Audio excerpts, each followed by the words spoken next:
Let's talk numbers, because this isn't just a glitch, it's a national pattern. After the 2024 election, data analysts in election integrity groups found something they couldn't explain. I went over it in my previous video. I'm going to repeat some of it here. In key swing states, tens of thousands of ballots were counted for down-ballot races like the Senate and House, but no vote was recorded for president on those same ballots. This is what they call drop-off. And it's not normal, definitely not at these numbers. So I'm going to go state by state, okay? Arizona, 267,000 people voted for Senate. Only 180,000 were counted for president. That's an 80,000 vote drop. Trump won Arizona by 40,000. In Georgia, 110,000 vote drop off in the presidential column. Trump's margin? Just under 30,000. Wisconsin, 60,000 fewer presidential votes than for other statewide races. Trump won by roughly 25,000. Nevada, drop-off estimate around 45,000 votes. Trump's margin there was only 15,000. Pennsylvania, more than 90,000 fewer votes for president than for Senate. Trump won that state by 50,000. In every one of these states, Kamala Harris was on the losing end of the drop-off, not Trump and not the Republicans. So, let's be clear. Some drop-off happens in every election. A few voters skip the top of the ticket, but not like this. Not in such consistent, massive numbers across states, across machines, and only in one direction. So, what explains it? Here's where the machines come in.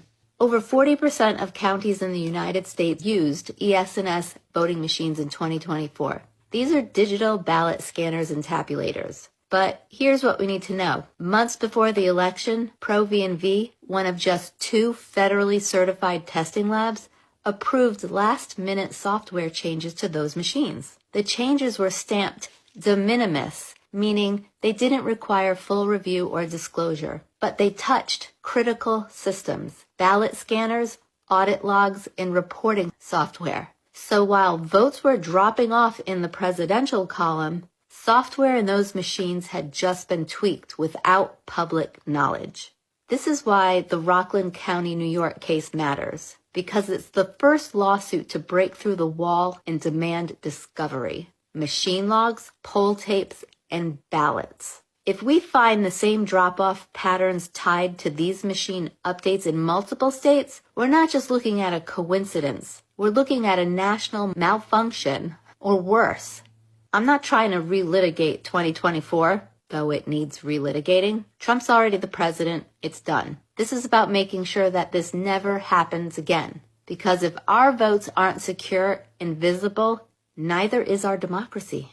So I thought a few of you might have some questions about ES&S and ProV&V. ES&S is Election Systems and Software, and it's a private company based in Nebraska. It builds and sells voting machines, ballot scanners, tabulators, and software that counts and reports votes. It's the largest voting machine vendor in the U.S., covering 40% plus of counties. Its systems were widely used in 2024, including in Arizona, Georgia, Pennsylvania, and Texas.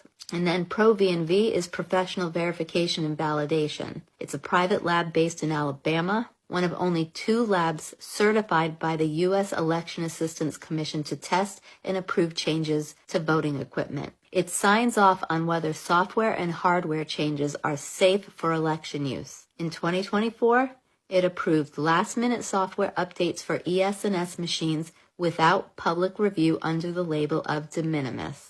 These 2 companies are supposed to be part of the safeguard.